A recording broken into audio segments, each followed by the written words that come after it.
sarap ng ganitong kabukiran ang inyong malalasap guys. So pinapangarap ng inyong lingkod na magkaroon din ng ganito balang araw, kahit isang maliit lang na farm, no, na siyang bibigyan natin ng atensyon at ay mailabas naman natin ang ating kakayahan sa paghahayupan at sa agricultural.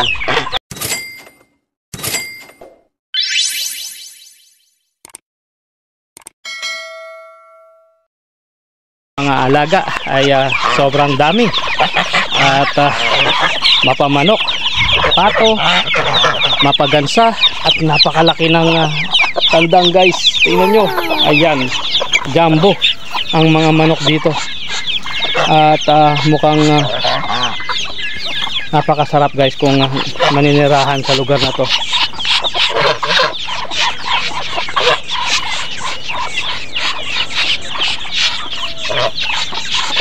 Ayan, kita nyo naman, sadyang napakasarap at napaka inam na ganitong buhay. So kita nyo naman ang mga itlogan. Ayan,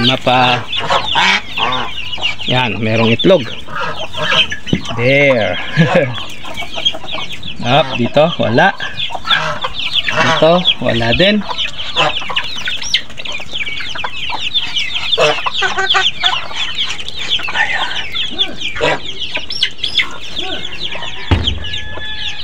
Oh, ayan, meron dito.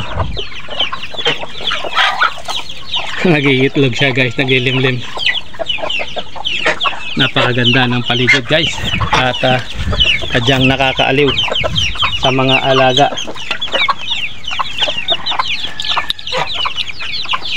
So kalamansian ito guys na nalilibutan ng mga saging. Wow, napakasarap guys. How I wish if God give me an option to have this farm. Ay sadya namang talagang dalawang kamay ko itong sasaluhin.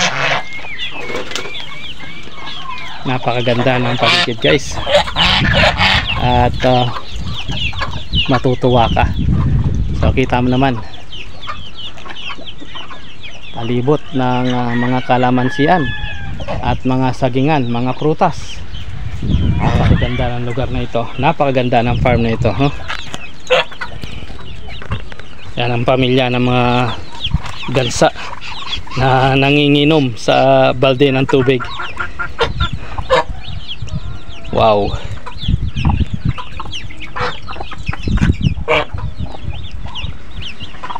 nakakatuwa guys.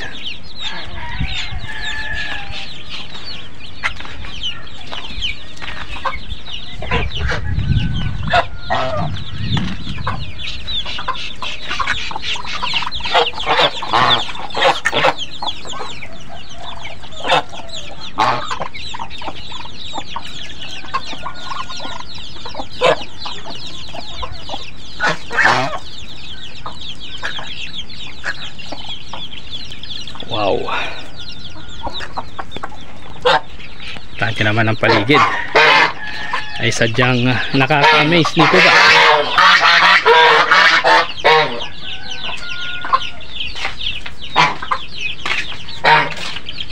Kahit saan lang may nag-iitlog. Ayan.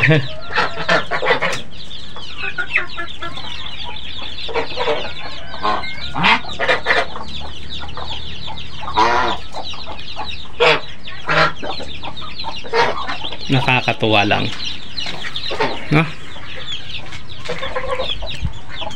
Tingnan natin sa mga ibang lugar nitong paligid na to. Yan.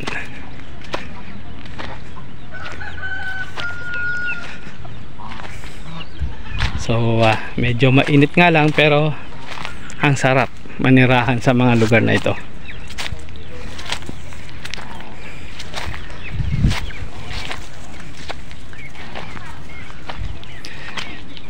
If God give me an option to live in this place, why not? and to own this kind of property. I'm not even choosy guys, dahil para sa akin lahat mapamaliit, mapamalaki, kapag galing sa Diyos ay dalawang kamay ko itong kukunin at tatamasain. Yan, may mga dragon fruits pa. At may swimming pool pa rito na pwede kang magpalamig. Ayan.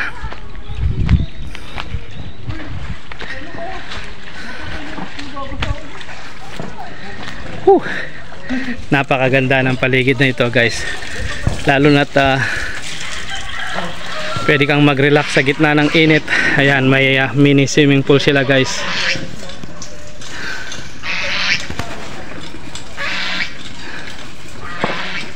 Na pwede kang mag-relax, at meron silang function hall, pwede sa mga bisita. So di ka nga mawawala ng tubig dahil deep well ang kanilang ginagamit. Hello po. Yan.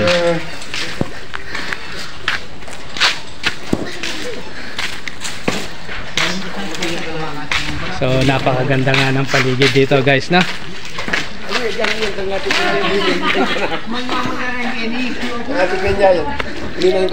Yan.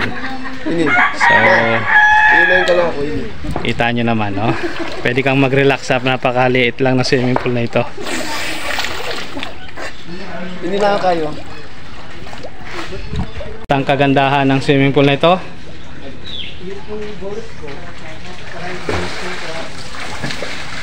chlorine-less siya, wala siyang chlorine guys. So pwede siyang pwede dahil sa deep well lang nanggagaling ang tubig. Napakasarap, no? Ito ang buhay ng kabukiran. Siyempre ang aking kasi na napakaganda. Ayan. Yun, no? Isang ngiti lang, isang ngiti mo lang. Yan. Umihi pa sa ngiti. Isang ngiti mo lang, napakadamot pa.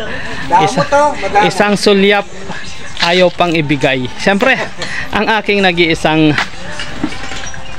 mahal, ayun, no? Yan, talagang todo ngiti yan, dahil pag hindi ngumiti yan, wala makukuha ang payslip.